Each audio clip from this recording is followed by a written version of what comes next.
لله الحمد لله وكفى وسلام على عباده الذين اصطفى أما بعد فقد قال الله تبارك وتعالى في كلامه المجيد وفي فرقانه الحميد أعوذ بالله من الشيطان الرجيم بسم الله الرحمن الرحيم ونضع الموازين القسط ليوم القيامة فلا تظلم نفس شيئا وإن كان مثقال حبة من خردل مثقال حبة من خردل أتينا بها وكفى بنا حاسبين وقال تعالى في آية أخرى ومن آياته خلق السماوات والأرض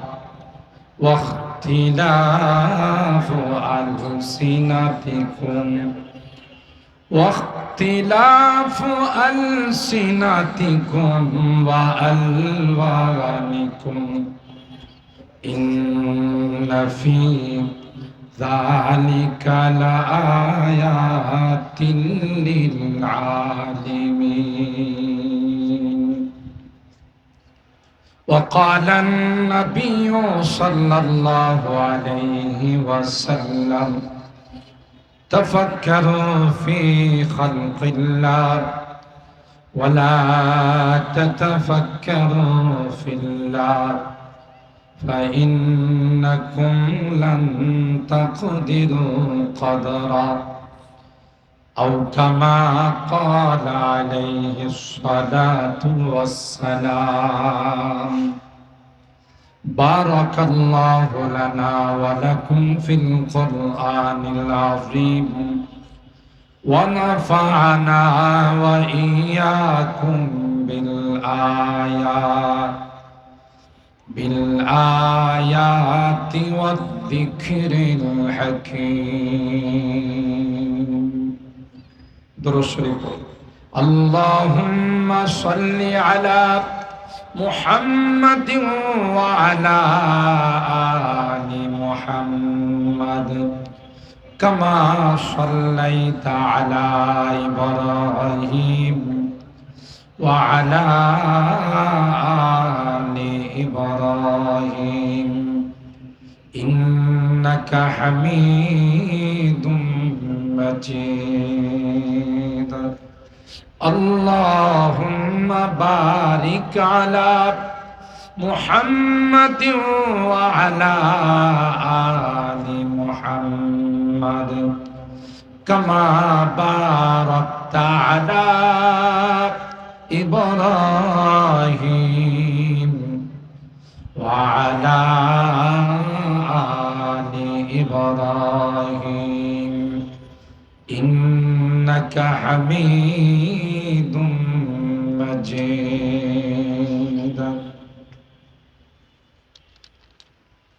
আলহামদুলিল্লাহ সুম্মা আলহামদুলিল্লাহ আমাদের প্রাণপ্রিয় সংগঠন ইনসাফ ফাউন্ডেশন পল্লবী এর উদ্যোগে আয়োজিত জুলাই আগস্ট গণ অভ্যুত্থানে শহীদ ও ভাষা শহীদদের রুহের মাগফিরাত কামনায় আজকের আজিম উসান ইসলামী মহাসম্মেলন ও দোয়ার মাহফিলে সম্মানিত সভাপতি, উক্ত ফাউন্ডেশনের সম্মানিত সদর হাফেজ মোহাম্মদ ইলিয়াস সাহেব দামাত বারাকাতুহুম, হযরতে উলামায়ে কেরাম, বারাদারান ইসলাম, পর্দার আড়ালের মা ও বোনেরা, আল্লাহ পাকের দরবারে লাখো কোটি শুকরিয়া যে রব্বে কায়নাত পবিত্র শাবানুল মুআজ্জম মাসে আজকের 21 তারিখ দিবাগত রজনীতে মাগরিবের নামাজ জামাতের সাথে আদায় করে একটি অত্যন্ত গুরুত্বপূর্ণ মাহফিলে আমাদেরকে আসার বসার তৌফিক দান করেছেন। এই জন্য শুকরিয়া আদায় করি, বলি আলহামদুলিল্লাহ। ইনসাফ ফাউন্ডেশনের নাম যেহেতু ইনসাফ, সনাতে ইক্তিবাস হিসাবে আমিও সূরাতুল আম্বিয়ার একখানা আয়াত ইনসাফ সম্পর্কে তিলাওয়াত করেছি। আর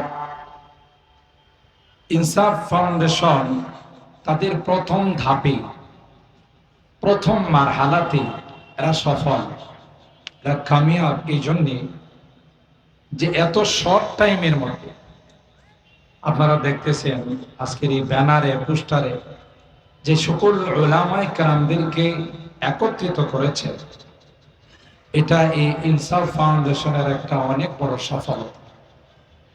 কথা কন ঠিক না? এদেরকে তো 2-3 বছর ঘুরেও তাদের পিছনে সিরিয়াল পাওয়া যায়। আমি তো বাড়ির মানুষ, ডাক দিলে সময় না থাকলেও চলে আসবে। কিন্তু যারা এখানে উপস্থিত হচ্ছেন অনেক বড় বড় উলামায়ে কেরাম, প্রত্যেকটা মাহফিলের রওনক। এটা আমি মনে করি ইনসাফ ফাউন্ডেশনের একটা প্রাথমিক সফলতা। দ্বিতীয় সফলতা কি জানেন? জুলুমের পরে ইনসাফ আসে। কথা বলেন। এদের শিরোনাম কিন্তু এই গণ অভ্যুত্থানে যারা শাহাদত বরণ করেছে তাদের রুহের মাগফিরাত কামনায় এবং 21শে ফেব্রুয়ারি ভাষা শহীদ যারা ভাষার জন্য শাহাদত বরণ করেছে তাদের রুহের মাগফিরাত কামনায় আজকের এই আজিম ও শান ইসলামী মহাসম্মেলন। তাইলে ফাউন্ডেশনের নাম আর মাহফিলের কাজ আর যাদের রুহের মাগফিরাত কামনায় আজকের এই দোয়ার আয়োজন সব একটার সঙ্গে আরেকটা মিলে গেছে, ঠিক না? এই ফাউন্ডেশনের নাম কিন্তু ইনসাফ ছিল না, কোরআনের পথ নাকি ছিল, কোরআন পথের পথিক ছিল। ওনারা ওই রোডের মধ্যে মাহফিল করতেন, আমিও 2বার আসছি। কিন্তু এই কাকতালীয় ভাবে এই নাম, দেশের প্রেক্ষাপট, আজকের মাহফিল, সব কিছু কেমন যেন তার একটা গভীর কানেকশন, গভীর একটা সম্পর্ক। আর এই সম্পর্কের কারণেই দেশের বাঁচা বাঁচা উলামায়ে কেরামদের ওনারা পেয়ে গেছেন, আলহামদুলিল্লাহ। তাইলে আমার টাইম সর্বোচ্চ 20 মিনিটের মতো আছে। এদেশের অত্যন্ত আমার স্নেহভাজন, এদেশের একজন তরুণ আলেমী দ্বীন, যার বয়ান শোনার জন্য মানুষ ছাতক পাখির মতো বসে থাকে, অত্যন্ত তত্ত্বভিত্তিক আলোচনা। আল্লাহ তাআলা ওনার জেহেন জাকাত এত বেশি দিয়েছেন, আমি মাঝে মধ্যে অবাক হই যে এই মানুষটা এতগুলো হাদিস, আবার খণ্ড পৃষ্ঠা নাম্বার সহ মুখস্থ। এটা কিন্তু আসলে একটা আজীব কারবার, ঠিক কিনা বলেন? এটা আল্লাহ প্রদত্ত একটা নিয়ামত। এটার জন্য আমাদের এই সকল মানুষের দরকার, জাতির জন্য দরকার যে আল্লাহ তাআলা যেন এদের ইলমে আমলে হায়াতের মধ্যে আল্লাহ বরকত দান করেন, আমিন বলেন।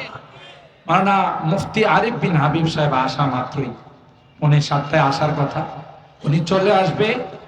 আমি আগে বলছি আমি মেজবান, আর মেজবান তো জাস্ট হাজিরা দেওয়া। মুফতি আরিফ বিন হাবিব সাহেব আসা মাত্রই আমি আমার আলোচনা রীতি টানবো ইনশাআল্লাহ। সেদিকে লক্ষ্য করি আমি 2খানা আয়াত তেলাওয়াত করছি। একটা হলো ইনসাফ সম্পর্কে, আরেকটা হলো 21শে ফেব্রুয়ারি আমি কি তোমায় ভুলিতে পারি।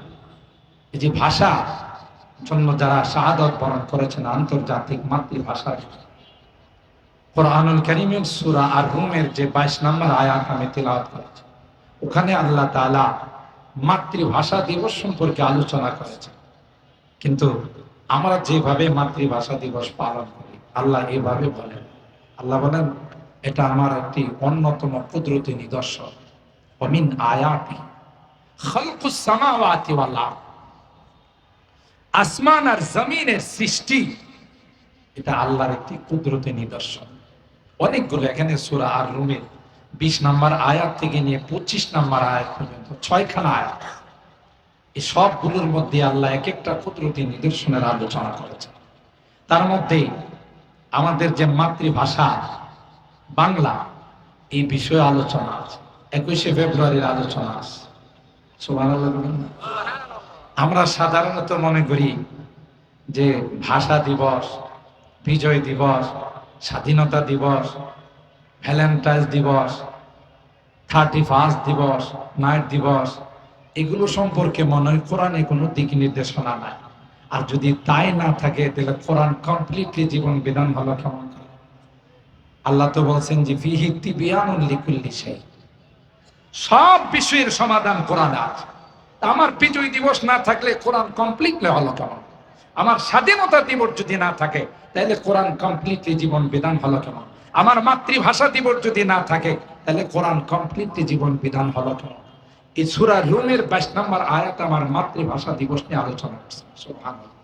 ওয়া মিন আয়াতিহি, যেহেতু বিস্তারিত আলোচনার সময় নেই, তরজমাটা অন্তত পক্ষে বলি। খালকুস সামাওয়াতি ওয়াল আরদ, আল্লাহ পাকের কুদরতের অন্যতম নিদর্শন হলো আসমান আর জমিনের সৃষ্টি। গোটা আসমান আল্লাহ বানাইছে।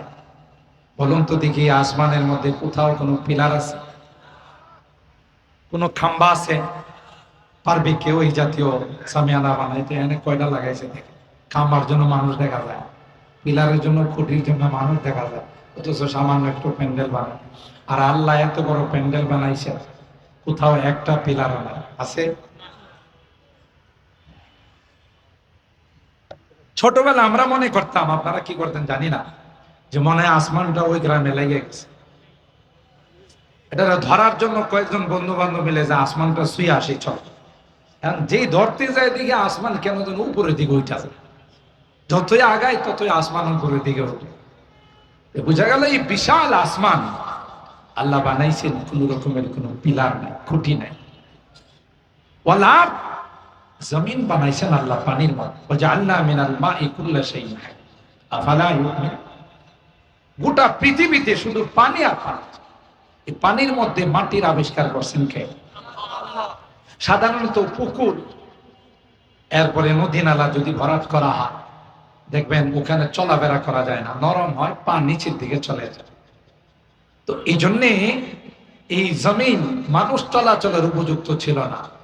এই জন্য আলাম নাজআলিল আরদা মিহাদা ওয়াল জিবালা আওতাদ, পাহাড়গুলোকে আল্লাহ তাআলা আওতাদ হিসাবে, প্যারাগ হিসাবে, জমিন যেন নড়াচড়া না করে, এই জন্য আল্লাহ পাহাড় সৃষ্টি করেছে।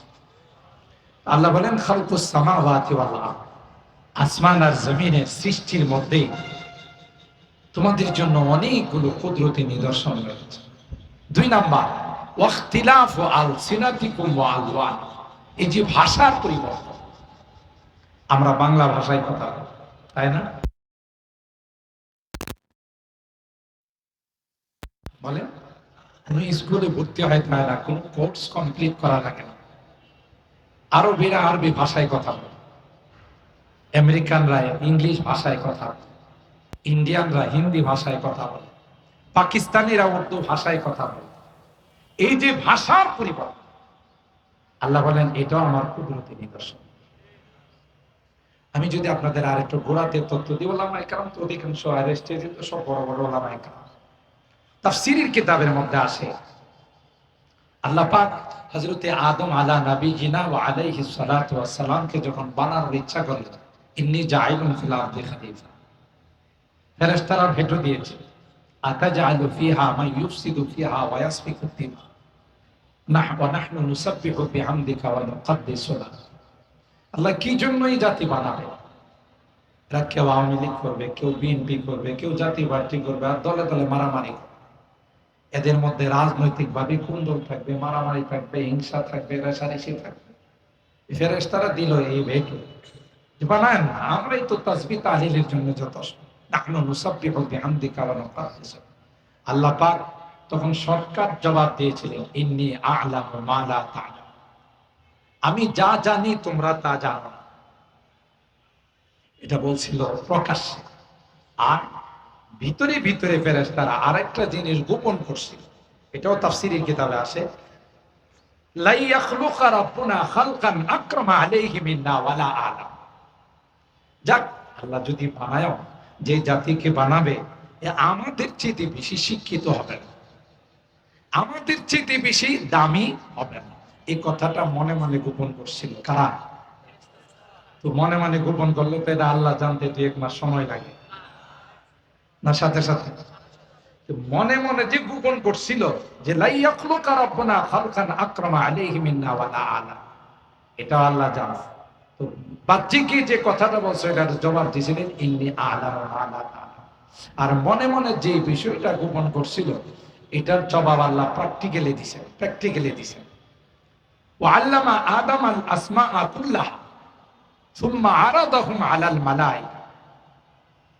আল্লাহ এক সবকের মধ্যে, এক ক্লাসের মধ্যে আদম এবং ফেরেশতা সবাইকে প্রত্যেকটা আল আসমাআ কুল্লাহা, সমস্ত বস্তুর নাম আল্লাহ শিখাইছে।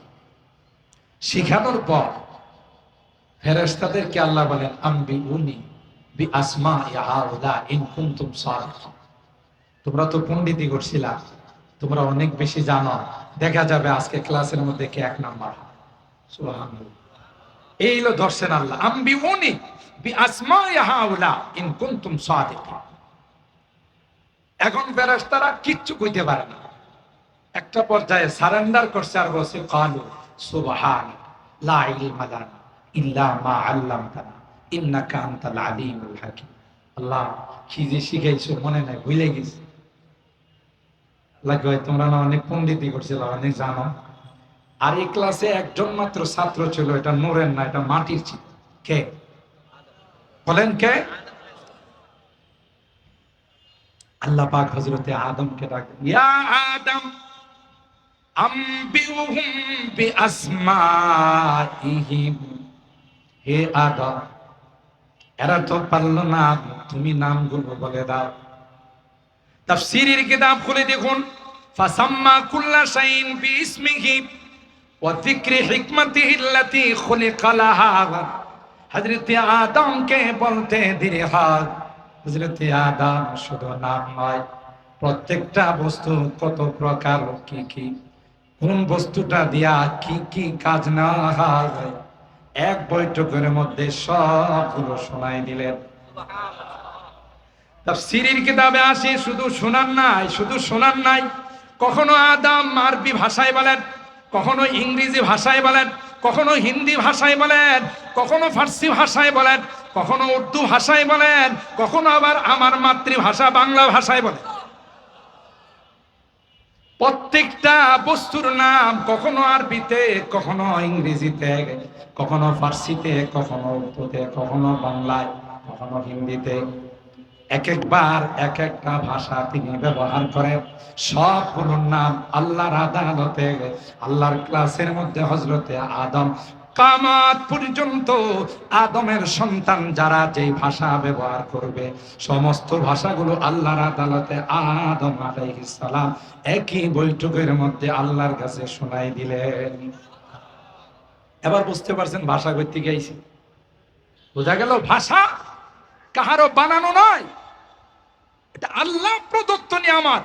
আমি বাংলা ভাষায় কথা বলবো, এটা আল্লাহ আগের থেকে আমার জন্য এটা নির্দিষ্ট করে রাখছেন। যারা আরবিতে কথা বলবে তাদের জন্য ওটা নির্দিষ্ট করে রাখছেন।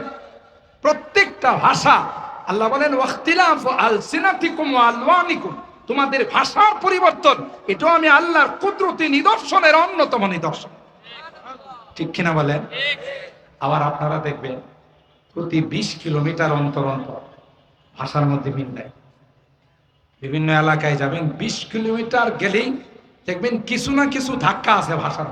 একই ভাষা বলে, সিলেটি ভাষাই বলে, চট্টগ্রামের ভাষাই বলে, নোয়াখালীর ভাষাই বলে, বরিশালের ভাষাই বলে, কিন্তু 20 কিলোমিটার অন্তর অন্তর দেখবেন কিছু না কিছু ব্যবধান। এই যে ব্যবধানটা, এটা কে করেছে? ইখতিলাফু আলসিনাতিকুম, তোমাদের ভাষার পরিবর্তন, এক একজনে এক এক ভাষায় কথা বলো, এটাও আমি আল্লাহর কুদরতি নিদর্শনের অন্যতম নিদর্শন, ঠিক কিনা বলেন? ওয়া আলওয়ানিকুম, তোমাদের রঙের পরিবর্তন, কেউ শ্বেতাঙ্গ, কেউ কৃষ্ণাঙ্গ, কেউ সুন্দর, কেউ কালো, কেউ লম্বা, কেউ খাটো। এই যে পরিবর্তন, এটাও কার পক্ষ থেকে? আল্লাহর পক্ষ। তাহলে আমরা দুনিয়াতে আসার পরপরই বাংলা ভাষায় কথা বলি, বুঝা গেল এটা আল্লাহ প্রদত্ত নিয়ামত, এটা আমাদের জন্য আল্লাহ আগের থেকে বাজেট করে রেখেছে, ঠিক কিনা বলি? হ্যাঁ, ভাষার জন্য যারা শাহাদত বরণ করেছেন অবশ্যই তাদেরকে আমরা মোবারকবাদ জানাই, তাদের রুহের মাগফিরাতের জন্য আমরা দোয়া করি। কিন্তু রাষ্ট্রীয়ভাবে যে সুন্দরভাবে এই ভাষা দিবস পালন করা হয়, এই ভাষা শহীদ যারা হয়েছেন, ভাষার জন্য যারা শাহাদত বরণ করেছেন, ওরা যদি আসতো আর আমাদের সাথে দেখা হইতো, আমরা কি রক্ত দিয়েছিলাম আমাদের গান উপহার দেওয়ার জন্য? কথা কার? আমরা কি রক্ত দিয়েছিলাম আমাদের কবরের মধ্যে তোমাদের গুনাহগুলো পৌঁছানোর জন্য? আরে রক্ত দিয়ে, জীবন দিয়ে তোমাদের জন্য আন্তর্জাতিক মাতৃভাষা উপহার দিয়ে গেলাম, আর তোমরা নিমক খারাম আমাদেরকে গান দিয়ে স্মরণ করো। কেন পারো না? সূরাতুল ফাতিহা তিলাওয়াত করে, সূরা ইখলাস 3 বার তিলাওয়াত করে আমাদের আত্মার জন্য, রূহের জন্য তোমরা দোয়া করতে পারো না? কথা বলেন ঠিক কিনা? আমরা নিমক খারাম যাদের শাহাদতের কারণে, বিনয়ে আমরা স্বাধীন দেশ পেয়েছি, বিজয় পেয়েছি, আমরা যখন তাদেরকে স্মরণ করি, রাত্রে 12টার পর থেকেই শুরু হয়ে যায় গান বাজনা, বাদ্যযন্ত্র। আমাদের এই মাদ্রাসাগুলো, মসজিদগুলোতে, আমরা হিফজখানাগুলোতে কোরআনে কারীমের খতম করি, তাদের আত্মার মাগফিরাতের জন্য আমরা দোয়া করি। কিন্তু মুশকিল হলো কি না, আমাদের এই খতমগুলো যখন এই যারা শাহাদত বরণ করেছেন দেশের জন্য, ভাষার জন্য, এগুলো যখন ওখানে যায়, গিয়ে সুযোগ পায় না, দেখে যে গানে পুরা কবর ভরে গেছে। কথা পায়, পুরা কবর শুধু গান আর গান। আপনারা বলুন তো দেখি, গান কি হালাল না হারাম? এটা কি আমি মৌলভী সাহেবের কথা?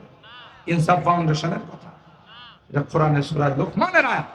ওয়ামিনান নাস মান ইয়াশতারি লাহওয়াল হাদিস লিয়ুদিল্লা আন সাবিলিল্লাহি বিগাইরি ইলমিন ওয়া ইয়াত্তাখিদাহা হুজওয়া উলাইকা লাহুম আযাবুন মুহিন।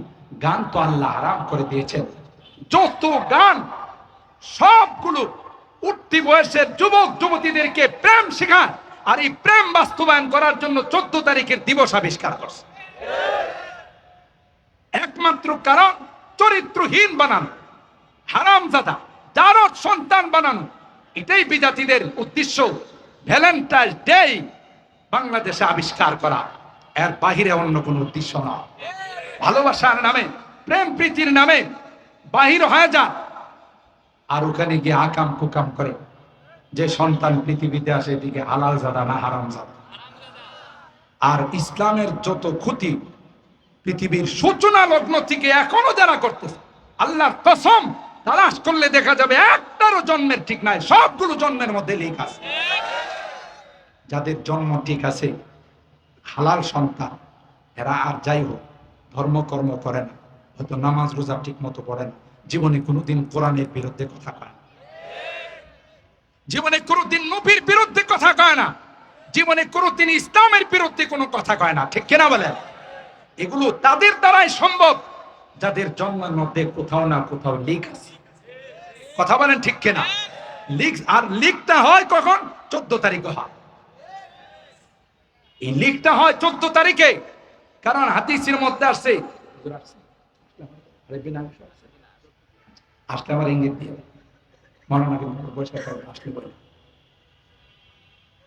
এইগুলোকে হাদিসের মধ্যে আসছে, দুইজন যুবক যুবতী, বেগানা পুরুষ আর নারী যখন একত্রিত হয়, মাঝখানে কে থাকে? এবার বলেন বলেন, কে থাকে? আলহামদুলিল্লাহ, দেখছেন মৌলানার হায়াত আছে। বাংলা বাংলা ফতোয়া আর কি? এটা আরবি ফতোয়া? এটা আরবি ফতোয়া না, বাংলা ফতোয়া।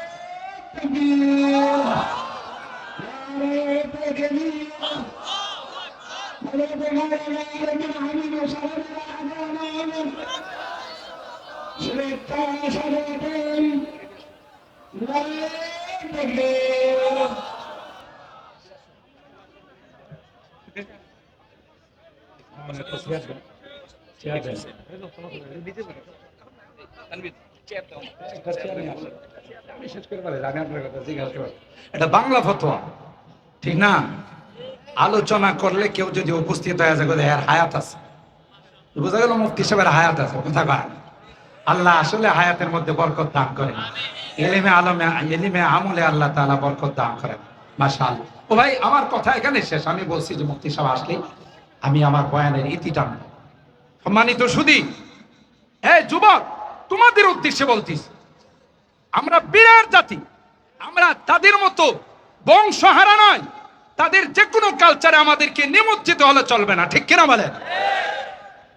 আমরা ছাগলের 3 নাম্বার বাচ্চা মা, আমরা বীরের জাতি, আমরা মুসলমান। আমাদের চরিত্রহীন করার জন্য এই 31 নাইটের আবিষ্কার করা হয়েছে, ভ্যালেন্টাইন ডে আবিষ্কার করা হয়েছে, ঠিক কিনা বলেন? এই জন্য আমাদেরকে সতর্ক থাকতে হবে, কোনোভাবেই যেন আমাদের চরিত্র হনন করতে না পারে, আমাদের জীবন যেন শেষ করতে না পারে। শেষ কথা, সূরা আম্বিয়ার যে আয়াতখানা আমি তেলাওয়াত করেছিলাম, ওয়ানাদাউল মাওয়াজিনাল কিসতা লিয়াউমিল কিয়ামা ফালা তুযলামু নাফসুন শাইআ, এই দেশের পথ পরিবর্তন হওয়ার সবচাইতে বড় কারণ হলো জুলুমে চতুর্দিকে ছেয়ে গিয়েছিল, কথা বলেন ঠিক কিনা? শুধু জুলুম আর জুলুম ছিল। এই জন্যে আমার এই সন্তানরা, কচিকাঁচা সন্তানগুলো, অল্প বয়সের স্কুলের স্টুডেন্ট, ছাত্র জনতা মিলে আর আল্লাহর আরশের মধ্যে এই জুলুমের ধাক্কা যখন লেগেছে, বদদুয়া ধাক্কা যখন লেগেছে, আল্লাহ তাআলা আসমান থেকে ফয়সালা করে দিয়েছেন, ঠিক কিনা বলেন? একথা সব সময় মনে রাখতে হবে। যে কোনো কিছু অর্জন হবে, এটা নিজের বাহুবলে হয়েছে, এটা কোনোদিন চিন্তা করবেন না। স্বাধীনতা আমাদের বাহুবলে আসে নাই, এটা আল্লাহ প্রদত্ত নিয়ামত, আল্লাহর বিশেষ অনুদান, ঠিক কিনা বলেন? নতুন স্বাধীনতা আল্লাহর বিশেষ রহমত, আল্লাহর বিশেষ অনুগ্রহ অনুদানে আমাদের মধ্যে আসছে। তাই আজকের এই ইনসাফ ফাউন্ডেশন, যে আমরা এই নামের ওসিলায় আমরা মনে করব ইনশাআল্লাহ, আশাবাদী যে আল্লাহ তাআলা যে উদ্দেশ্যে আমাদেরকে নতুন নিয়ামত দিয়েছেন, নতুন স্বাধীনতার নিয়ামত দিয়েছেন, অবশ্যই এর পিছনে যাদের অবদান, যারা শাহাদত বরণ করেছেন, রক্ত দিয়েছেন, সব সময় তাদের রুহের মাগফিরাতের জন্য আমরা দোয়া করব। যারা অসুস্থ তাদের সুস্থতার জন্য দোয়া করব। পাশাপাশি এটা ভুলে গেলে চলবে না, কখনো যেন আর এই জুলুমের রাজত্ব এই দেশে কায়েম না হয়। ইনসাফ ভিত্তিক যেন এই রাষ্ট্রের মধ্যে সবকিছু চলে, এবং আমরা দোয়া করব, দাবিও জানাবো, চেষ্টাও করব যে এটা কোনোদিন সম্ভব না যতদিন পর্যন্ত কোরআনী শাসনে দেশে কায়েম না হবে। কোরআনী শাসন আসবে, জান্নাতে হাওয়া বিরাজ করবে। কোরআনী শাসন আসবে, ইনসাফ ভিত্তিক রাষ্ট্র পরিচালনা হবে। আর কোরআনী শাসন ছাড়া মানব রচিত তন্ত্র মন্ত্রের দ্বারা কোনোদিন ইনসাফ আসতে পারে না, কোনোদিন ন্যায় বিচার প্রতিষ্ঠা হতে পারে না, কথা বলেন ঠিক কিনা? আল্লাহ রাব্বুল আলামিন আমাদের সকলকে এর পিছনে দোয়া, মেহনত সব কিছু চালিয়ে যাওয়ার তৌফিক দান করুন। আমিন। ওয়া আখিরু দাওয়ানা আনিল হামদুলিল্লাহি।